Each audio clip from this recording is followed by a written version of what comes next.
Endometriosis ఉన్నప్పుడు pregnancy కోసం ప్రయత్నం చేస్తున్నప్పుడు మరి ఎంతకాలం న్యాచురల్గా ట్రై చేయాలి? 6 నెలల, సంవత్సరమా, లేక ఫర్టిలిటీ స్పెషలిస్ట్ని ఇమీడియట్గా కలవాలా? దీని గురించి చాలా సందేహాలు ఉంటాయి. మరి చాలామంది అనుకునేది ఏంటంటే, నాకు ఎండోమెట్రియోసిస్ ఉన్న ట్యూబ్స్ బ్లాక్ లేవు కదా, మరి ఎందుకు ప్రెగ్నెన్సీ రావట్లేదు, న్యాచురల్గా రావాలి కదా అని అనుకునే వాళ్ళు ఉంటారు.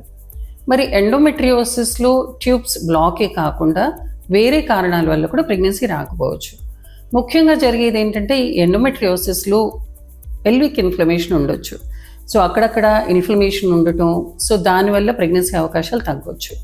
అలాగే ఈ ఓవేరియన్ సిస్ట్లు ఉండటం వల్ల, ఎండోమెట్రియోమాస్ ఉండటం వల్ల కూడా ఎగ్ రిజర్వ్ తగ్గొచ్చు, క్వాలిటీ తగ్గొచ్చు. దాంతో కూడా ప్రెగ్నెన్సీ అవకాశాల్లో తేడా ఉంటుంది. మరి ఈ ఛాన్సెస్ తగ్గటానికి ఇంకా వేరే కారణాలు ఏంటంటే, ఎవరిలో మనం వెయిట్ చేయొచ్చు, ఎవరికి తొందరపడాలి అనేది ఆధారపడే కొన్ని విషయాలు, వయస్సు, ఎగ్ రిజర్వ్ ఎలా ఉంది అండ్ సివియారిటీ ఆఫ్ సిమ్టమ్స్ ఎలా ఉంది, దాని మీద ఆధారపడి ఉంటుంది. వయస్సు చాలా ముఖ్యం. 35 సంవత్సరాల తర్వాత నుంచి ప్రెగ్నెన్సీ అవకాశాల్లో చాలా మార్పులు ఉంటాయి. మనం 35 సంవత్సరాల లోపల ఉండి డిజీజ్ కనుక మైల్డ్గా ఉంటే అప్పుడు మనం తొందరపడి ట్రీట్మెంట్స్కి వెళ్ళాల్సిన అవసరం లేదు. మేబీ ఒక 6 నెలల నుంచి సంవత్సరం వరకు ఆగొచ్చు. అదే 35 సంవత్సరాల కంటే ఎక్కువ ఉన్నప్పుడు మాత్రం ఎక్కువ సమయం వెయిట్ చేయటం మంచిది కాదు. మేబీ మ్యాక్సిమం 3 నుంచి 6 నెలలు వెయిట్ చేయొచ్చు. అంతకంటే ఎక్కువ వెయిట్ చేసే కొద్దీ సివియారిటీ పెరిగే పాసిబిలిటీస్ కూడా ఉంటాయి. మరి కొంతమంది డిజీజ్ సివియర్గా ఉండొచ్చు, ట్యూబ్స్ బ్లాక్ ఉండొచ్చు, పెద్ద పెద్ద ఎండోమెట్రియోమాస్ ఉండొచ్చు, స్కారింగ్ ఉండొచ్చు.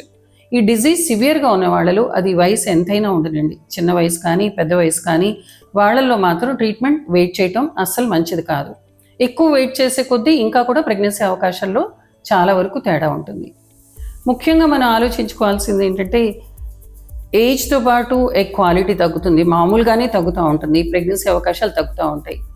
సో న్యాచురల్గా అంతా బాగున్న దంపతుల్లో కూడా 1 నెలలో ప్రెగ్నెన్సీ వచ్చే అవకాశాలు మ్యాక్సిమం 10 నుంచి 20% మాత్రమే ఉంటాయి.